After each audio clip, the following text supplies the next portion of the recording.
I worked for the British Foreign Office. I became a British ambassador. I was a British diplomat for 20 years. I was always very patriotic to be British. I was very, very proud.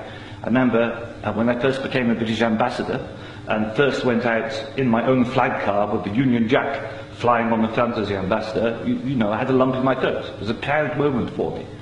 It was only 6 months after that I discovered that in the country where I was ambassador, we and the Americans were shipping people in order for them to be tortured. And some of them were tortured to death.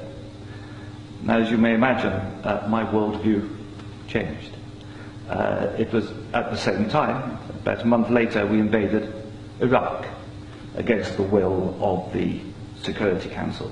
Not just without permission of the Security Council, but in the full knowledge that if it had gone to the Security Council, we would have been voted down. And I, as a British diplomat, saw all the internal memos that went through that decision. I know for certain, I used to be head of the FCO unit that monitored Iraqi weapons of mass destruction.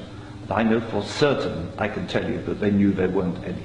It wasn't a mistake, it was a lie.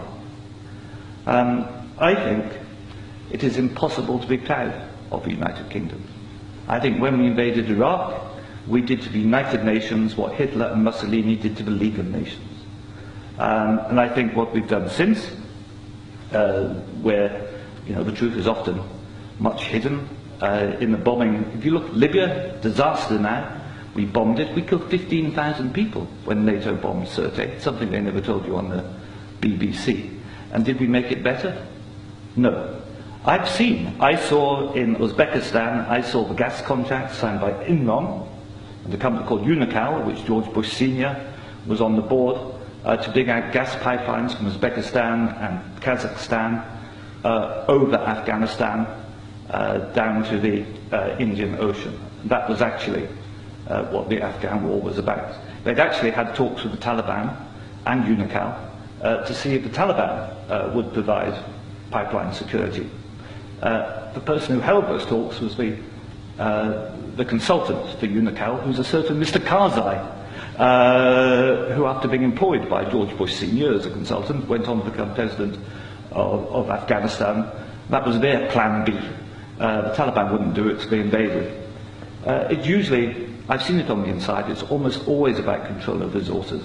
It is every bit as corrupt as our first speaker. I'm sorry, I'm also terrible with names. Andrew. You are absolutely right, Andrew. And I can tell you it's not an academic construct. The system stinks. Westminster stinks. The British government is deeply, deeply immoral. They don't care how many people they kill abroad if it advances them. And anybody who votes no is voting to support a psychologically flawed, a pathological state, which is a danger in the world, a rogue state, a state prepared to go to war to make a few people wealthy. That's why I say it's not possible to be a decent person and vote no, and we shouldn't be ashamed to say that.